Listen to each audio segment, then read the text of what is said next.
Someone's got a new haircut. I do, thank you. Yeah. I'm Anthony. Welcome to No Vacancy Live. That's my friend Glenn. You're watching the #1 show in hospitality.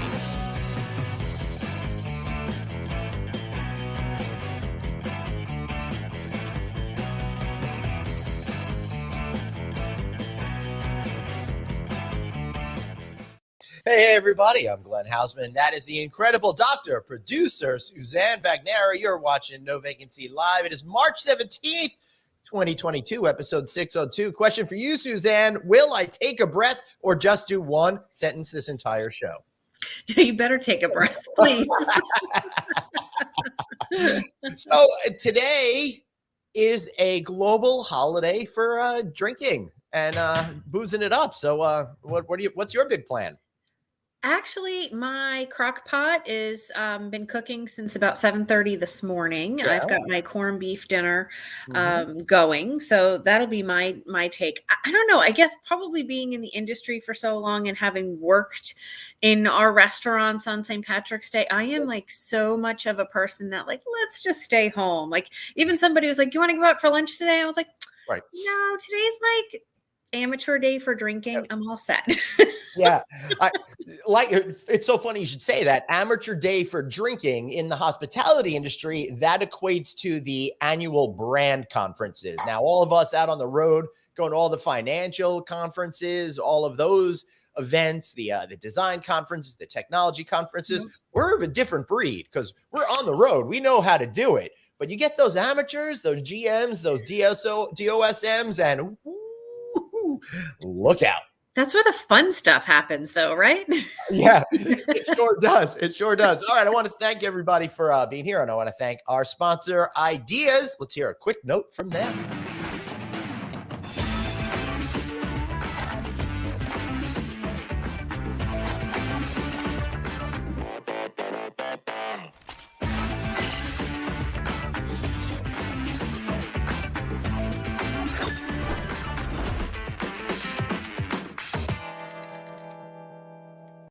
How fun is that? It's pretty cool.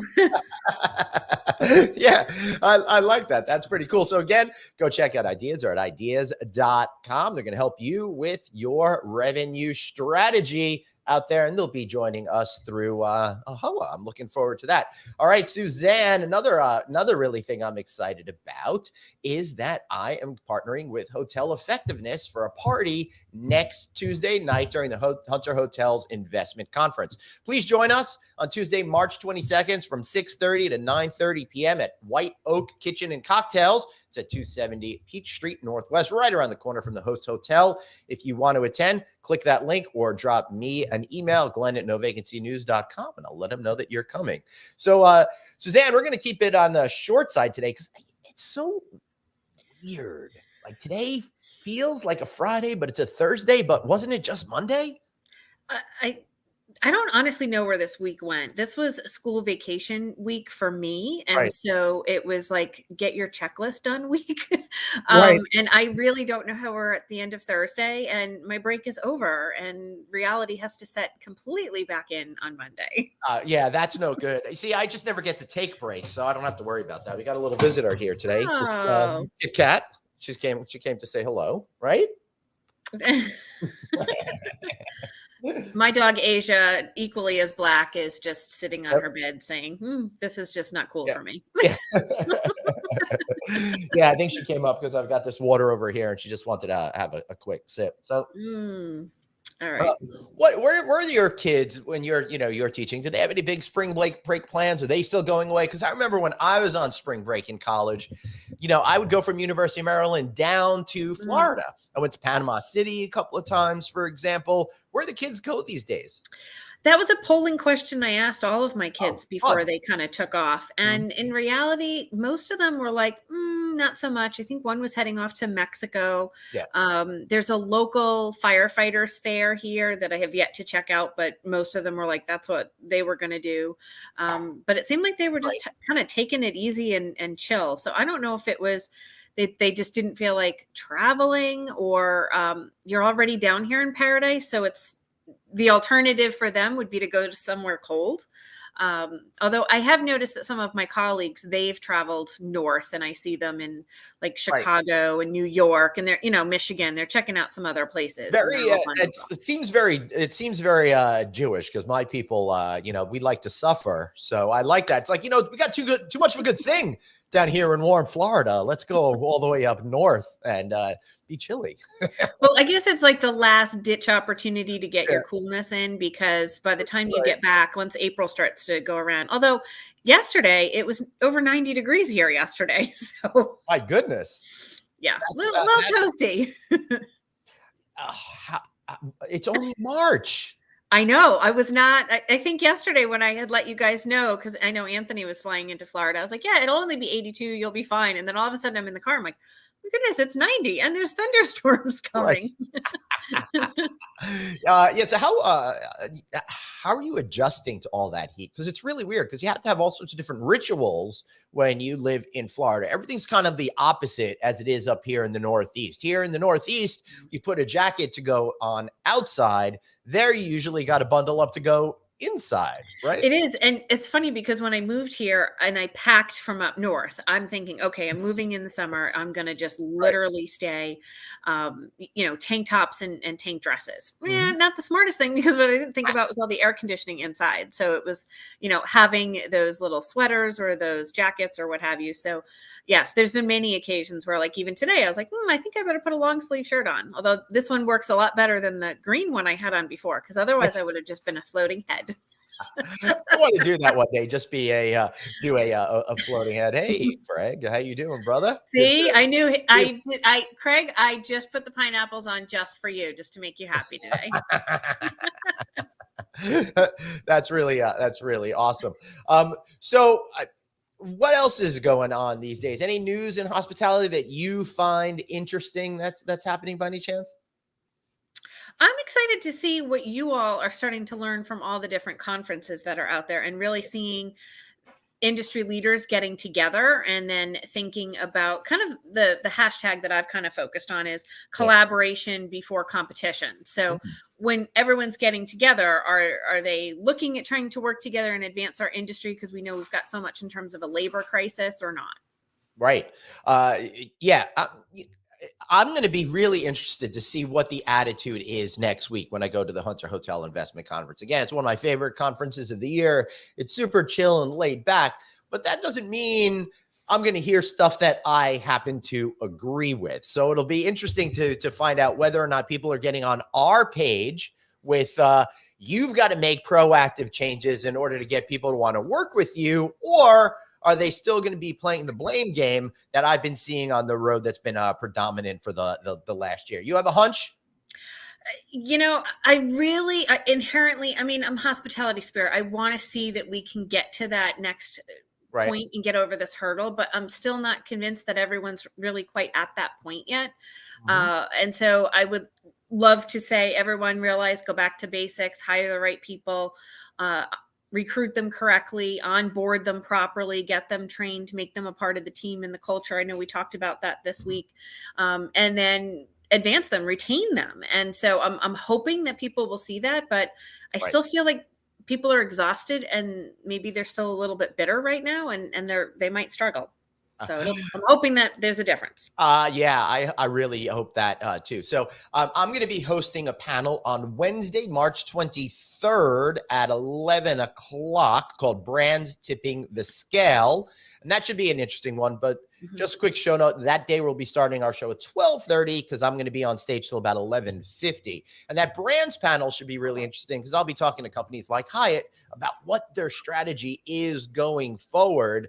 Are they going to have to change the way they're doing things? Number one, to attract guests, but also customers that are going to buy the franchises from their brands. It's really interesting to see how things are going to be shaking out right now. That sounds like it's going to be a good one. And yes, 12:30 on the 23rd. Yes, I'm actually proud of myself that I put that into our schedule over there. Right? I did one of those moves where I just found out I was going to be attending an event, but I didn't put into the schedule quick enough. And then, of course, Dave went ahead and booked someone on one of those days. But I got to act quicker Producer Yeah. Dave is just too quick. Yeah, Chris Evans is like, yeah, retainment equals pay, but it also equals a lot more. And it was It really does. cool to what we heard from Peter Ritchie the other day, and from Jeremy at Gecko, and some other sources, where it's like it's not just about pay, but it's that overall package and benefits and what is my life going to be like. I happened to see an article in Inc. magazine this morning while I was drinking my coffee, and it was all about how to get people to come back to the office. And it came off to me as a little bit, or else kind of a thing. And I really felt the author was missing out, that there is no more or else, because they're just going to say sayonara. Yeah, I would say it's an interesting time period. So how can you look at your positions differently? And unfortunately, of course, we're going to have some positions that we're not going to have that straight out flexibility to get them back into the office for, because they've had to be there. But what can be done? How creative can you be? And I think listen to what your employees are asking or requesting. Yeah. Right. Yeah. Benefits equal pay. And that's what's really important that Chris is saying.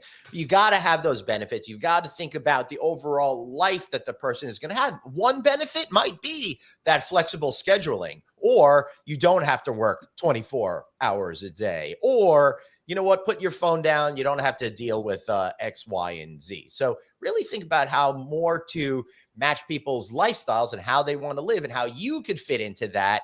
For too many decades, we've been trying to fit into work. Now work needs to fit into us. It's very true. It's you've got to really be thinking about how you can really keep everyone, and really it's just retaining your people. And I think if you listen to your people, you've got that open communication. I was a huge proponent of doing one-on-one meetings with not just my managers, but with my employees too, so that things didn't blindside me of, right. What are you looking for? What is your next component? Peter Ritchie and I used to work for a company called Bristol Hotels and Resorts. And one of the pieces— my partner, Sean Worker, worked over there. That's right. That's how we met. So one of the things that we did was we created PDPs, personal development plans. And so what was your goal? What was that next job or position that you wanted to have? And so what were the skills that was needed? And what did I need to do as a manager help you to be ready and get to that component? Wow. That's pretty cool. Yeah. I think we need a lot more of that sort of stuff these days. Let me tell you. But, interestingly enough, Suzanne, it was 2 years ago, you were just saying before we went on air, that all the states started closing down today. I remember the Hunter Hotels Investment Conference, which I'll be attending next week in Atlanta. It was such a tough time for them because they were just coming up on their conference. We just finished Click Conference, that went great, but there was the sense of foreboding in the air. It was the sense that, what's going to happen next? We don't really know. And then we got home, and all of a sudden, I remember being at a supermarket, and everyone started to cancel stuff with me. And the Hunter people were just holding out, and they did the best that they could. But they finally had to postpone the event, which was really unfortunate. But we've all had to do stuff like that in the last years. What memories do you have of those early moments when we knew it was happening, but it didn't feel real?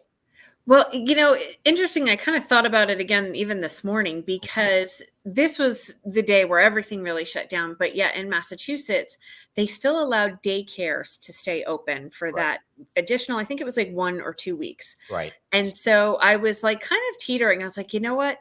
I'm going to just let my son do this because I don't know what is going to really happen. And I also happen to be writing chapters in a textbook for the American Hotel Lodging Association. And I was like, this is my chance. And I cranked and I finished so insanely fast to get those chapters done because I just knew that it was going to really be different. And so that's what was happening for my time period. I remember it was a race for everybody to kind of get home, and you could see that in the numbers. On March 6th, 2.11 million people traveled, but by the time we got to yesterday in 2020, less than 780,000 people, 779 and change, flew on that day. This year, yesterday, it was 1.99 million compared to 2.3 million. So the gaps are getting tighter. But I remember it was so weird coming back from that last flight and walking through the airport, and it was super quiet and strange and all of that. I was sitting with my ankle in a cast, writing lots. I wasn't traveling anywhere. That was the semester that I unfortunately had to take off. But Right. It was an interesting one because I had actually spent more time watching the news because I was home during the day. And I remember even in January watching and saying, this is going to be a problem. This is going to be a problem. Right. And it really tripped me back to SARS when I was a GM and the changes that we had to make an impact in closures and cancellations and what have you. Wow. That's interesting. I didn't even think SARS impacted us at all. I don't remember that at all. Interesting. Well, at least in Boston, I was impacted by SARS. But again, that was I think I had the Chinese consulate staying with me or something. And I don't know, the FBI showed up and there was lots of funness going on. You might be joking about still having toilet paper over there, but yesterday I went to the supermarket. It was on my shopping list. So I just picked it up and I came home and I've got like a vault of it. I don't even know why we have 8,000 rolls of toilet paper here. And this is all from the last few months, not during the great panic of 2020. That's what I went in for this morning and I walked out forgetting it. But I went to go get paper plates and I don't know what's going on, but there was like no paper plates on the shelf. All right, Suzanne, we're going to make you uncomfortable here at this point because Mike is saying, hey, huge proponent of Doctor's new hairstyle. Thank you, Mike. Michelle says, beautiful. Thank you. It never looks as good as when it first gets cut, and it'll go back to being curly. I just figured I'd embrace it for today and have some fun. So thank you. Well, yeah, I was saying, after we're done with this today, I'm going to go get a haircut because mine is insane. I needed about 40 pounds of stuff to put into my hair to cement it closer to my head. So yeah, there's been a lot of product usage lately because it's been.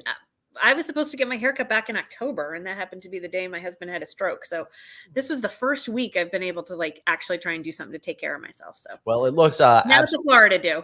It looks absolutely great. Yeah, you've got to take a lot of precautions there because of the crazy weather there. You don't want to get that frizziness that'll happen with all that humidity, right? Yeah, she actually told me I need to like invest in a better conditioner because apparently you dehydrate so much more here than you would do up north. And it just didn't even dawn on me. I was like, okay, sure. A $40 conditioner. Okay. Yeah. We do have better Yes, hair. we do. I sincerely appreciate that. I think we were talking about shampoo yesterday and somebody didn't need any. Yeah, I was recently at a hotel and it was really strange. They had body wash and conditioner, but no shampoo to be found. Was it a conditioning shampoo? No, it was not that stuff. Okay. Which, by the way, that will, throw you off. Which, by the way, I think that sucks. Conditioning shampoo is BS. Spend the extra 8 cents on your guests. They deserve it. They do. The 3 products. Let them have it.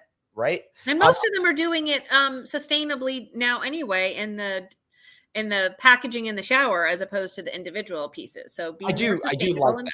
I was just at a hotel where somebody asked me to look at some model rooms, give my feedback. And the bathroom dispensers are one of the things that's been frustrating me. I love the idea of them, but we got to execute them a little bit better. Again, because you don't want the spouts are so small, you're like touching everything the entire time, right? But and then when they're small, you've got to, especially now, you need more product. You need more pumps.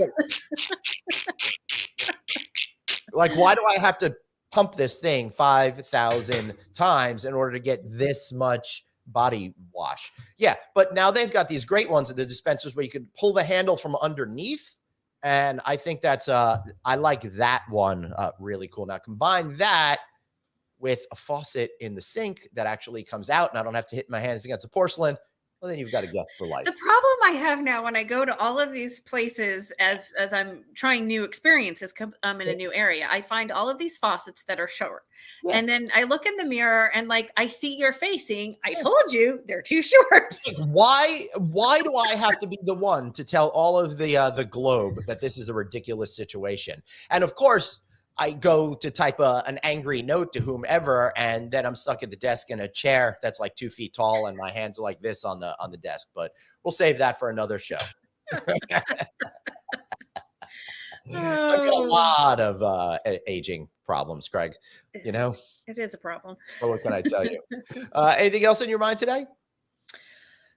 I am hoping that you have a safe trip and enjoy your travels. I kind of feel jealous that you both keep getting to travel all over places, but I'm hoping that at least in May we'll finally get to travel and meet up together. Yeah, I do hope so, and I do hope to get to see you in Orlando in May. I'm excited because I'm going to Atlanta. Then I've got a consulting gig in New York City the week after. I'm gonna be going to Baltimore in April, maybe somewhere else in April, Vegas at the beginning of May for our Choice Hotels conference. I've got a speaking gig in Minneapolis coming up. Very exciting. So you better make sure you take all my signs with you for the cameras. They're still in the box. Don't you worry about that. I got to figure out a better solution so that way I don't need the signs. But thank you for coming up with that. Yeah, there was one person that we had, and I think it might have been Roger Dow. He was like so on point, and I think his team made something to go right around his camera or something to like help remind him because I don't know. There's got to be some creative way. It's a unique challenge with our streaming and our platform and our devices, but that's okay.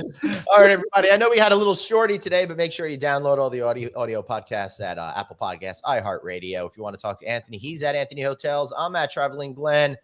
That's Dr. Producer Suzanne. How do we reach you online?